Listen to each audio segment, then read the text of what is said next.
Hi there, my name is Laura. I see a lot of familiar faces or names from some of my previous classes, and I look forward to communicating with everyone again in this class.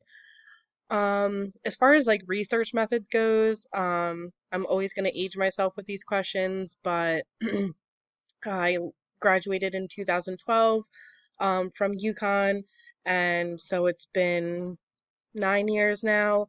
And I do remember taking a research methods class there, but since that, my experience with research has been extremely limited to nothing, other than the previous classes I've taken in this master's program.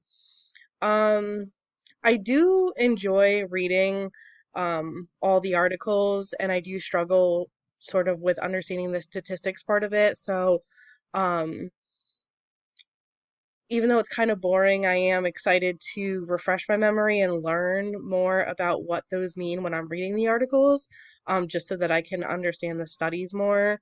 Um, and for this class, I see that we have a team project, and I know it can be challenging, but I do enjoy those. I did enjoy it in the first class I took, so I am excited to work in a team again, and just to be able to collaborate and communicate and bounce ideas off of each other, um, is something that I'm looking forward to.